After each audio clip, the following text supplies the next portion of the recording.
Hey everybody, it's Harry from Slap Your Daddy BBQ, a YouTube channel that teaches you how to master barbecue so you can spread barbecue love.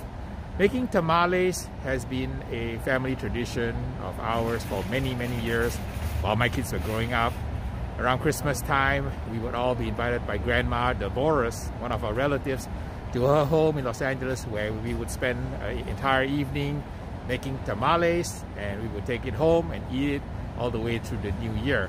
So in this episode, I'm going to go into one of my favorite Mexican markets here, Northgate Market, and show you guys how we prepare some tamales, Slap Your Daddy style. We're going to make a red chili and a green chili tamale with some barbecue brisket and pork butt.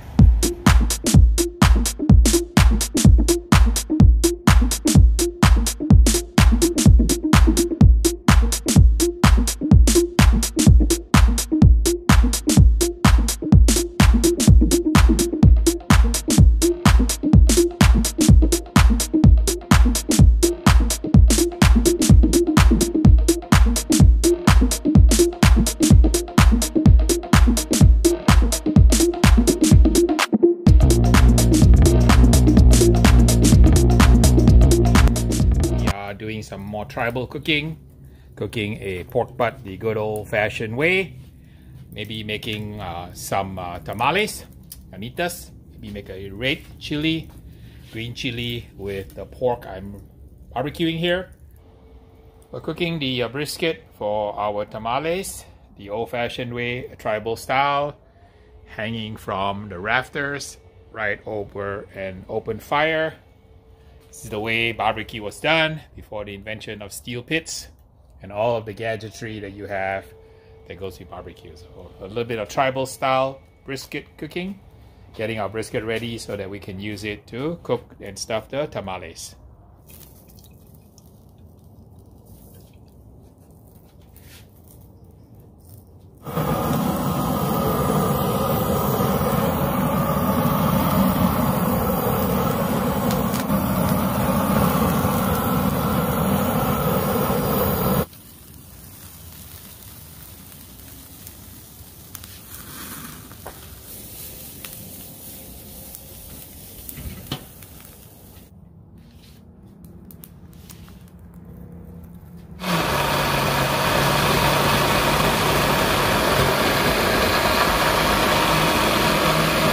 Let's prepare our tamale filling. I have my brisket that we showed you how we cooked it tribal style, together with the pork butt, which we also cook tribal style. The meat already has a lot of flavor and tenderness. Here's the green chili that we made, fire roasted in the pit, and we have jalapenos, tomatillo, poblano chili, a little bit of serrano in there, a little bit of onion. We seasoned it so it's nice and tasty. We made our chili paste here, which is made of 5 kinds of chili, kind of pureed and then cooked down with onion, and just tremendous flavor. So with these 4 ingredients, we are ready to kind of make our tamale filling. Usually we do brisket with chili, and then we do pork with green chili. So since I have 2 meats and 2 sauces, I'm going to do 4 different tamale fillings. I'm going to do the pork with both the green and red. We'll do the brisket with green and egg. So we're going to cook this so that some of this brisket will be kind of, softened a little bit even more, even though it's super tender already. Same with the pork. We're going to get it down to the consistency that we need to stuff the tamales.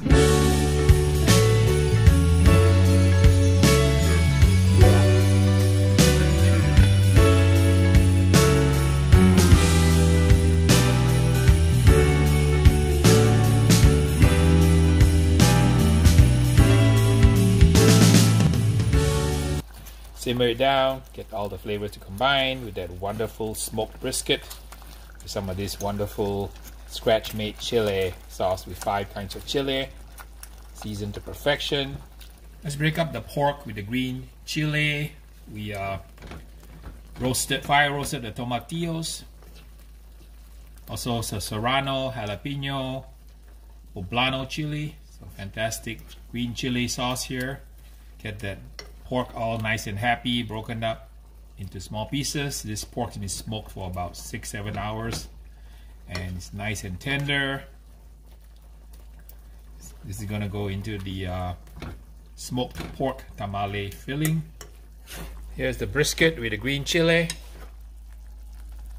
And a brisket and green chili, not that common, but it's a great combination. The brisket's been smoked for about 10 hours. The chile, tomatillo, poblano, serrano, jalapeno, nicely mashed with some onion, some seasonings. We use a non bouillon with salt and pepper, get great flavor. You don't need to do very much because our brisket has just fantastic flavors. It's been smoking for such a long time. The brisket's been barbecued and it's nice and tender. See, it's all breaking up in the fork now. And this will make a really wonderful green chili brisket filling, with the barbecue brisket being the showcase. Our brisket on my right, red chili brisket. We have green chili brisket. And on my left, we have the red chili pork and green chili pork. We'll let it simmer until it gets to be nice and tender, and after that we need to refrigerate it. So this is a black belt tip making tamales. You really want to keep your filling really cold so that when you apply it onto the masa flour, you will not kind of run, and it's a lot easier to make tamales when your filling is cold. Wrap the tamales in corn husk or oha, and you want to soak it in some warm water to get it to be nice, soft, and pliable, like what I have here. The goal is to get the masa, which is tamale filling. I use the store-bought one. You can make your own. It's basically corn flour or cornmeal mixed with a little bit of baking powder so that it will kind of fluff up. So the leavening agent is baking powder with some salt. You can make your own. Many families do, but I just don't have time. I just prefer to buy a bag already pre-made. So we got the oha here. The end result is to get to something like this. What you want to do is get a very thin layer of the tamale masa onto the oha, which is the corn husk. The corn husk has a smooth side and a rough side. So you want to kind of get on the silky smooth side as the inside layer where you put your masa. There are a couple of different ways to put the masa onto the oha. And the traditional way is to use a spoon, which is kind of time consuming. It's very, very slow. Another method is to use a tortilla maker. So I have a tortilla maker here, so you can make a tortilla and then take the piece of the masa here and put it onto the husk. You can also use a dough scraper. This is what I use when I bake bread, dough scraper. But I found out the fastest one I like to use is this tamale spreader. It's like $6 from any Mexican market. And what is it? It's kind of like a spreader, like this white one, but it's got ridges here that kind of keep the masa about maybe 1/8 of an inch above the rim. And this one is the fastest way to finish doing your tamale ohas. And once you do all of them, you can go ahead and put the filling on. I'm going to show you how to do that. So here's how I do my prep. I have my masa. I have a bowl of warm water, softening the oha, which is the corn husk. And I will use the spreader, the green spreader here, called the masa spreader. It's like $6. That's the best $6 you can buy, because these other methods are very messy. This is the fastest way. Just oil a marble cooking table, have a little bit of oil available, and then you're going to make a whole bunch of these tamales. Since it's just me working today, we're going to have to crank out a lot of tamales by myself. All right, I'm going to show you the spoon method, which I don't use because it's too slow. So you get about like 1 golf ball size of masa, the prepared masa for the tamale. You find the kind of the smooth side of the corn, and then you just kind of paste it on and you spread it out like so. And this takes forever. I mean, I know some people are very skilled. They can do this very evenly. But, it kind of ends up very goopy. And then when you cook the tamales, they don't look very good. And you can see how nice this one is in one stroke. And I'll show you guys how that works here. So using the tool here, it's a lot easier. You just scrape a little bit of masa out. Or you're cutting, or your table here. Get a little bit of masa out. So, get a smooth side out. Pick this up. Just spread it like so.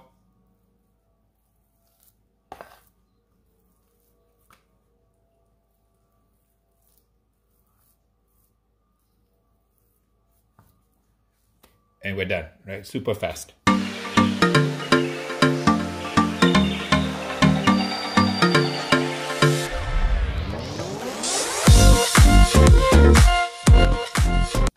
So for the small pieces that you have found here, don't throw them away. We're going to show you guys a hack later on how to use this as part of the steaming process. So I'm going to make my way through all the masa and try to make as many as I can using this tool. It's not really that hard to do. It's kind of like putting on putty.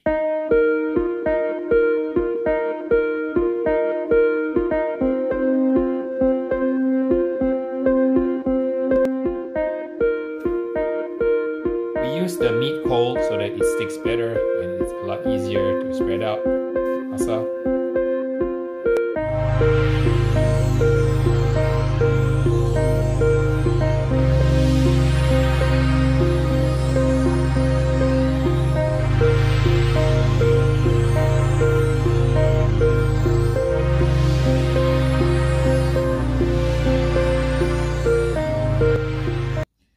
Bean and cheese tamales, that's my favorite.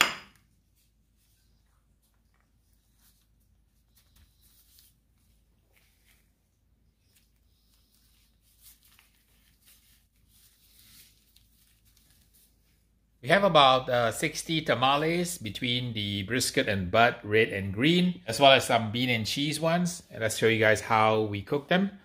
We load them in a pot. Remember I told you guys earlier to save some of the shells there, the pieces that could not be used. I'll show you what we do here. We line the base of the pot with it. All right, we'll put a ball of foil right in the middle so we can prop the tamales up. Lean them against the inside like so. Pork on this side. Green on this side here.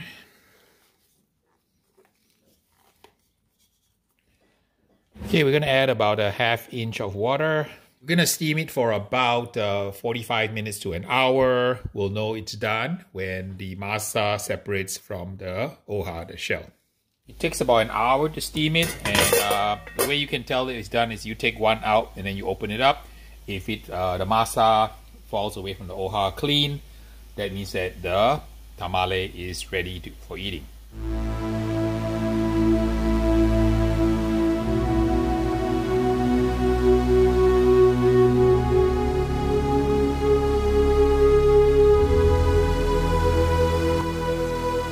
Now for the taste test to see which one I like the best, whether the brisket one is better or the butt or the even the bean and cheese one. Let me try the one with the brisket.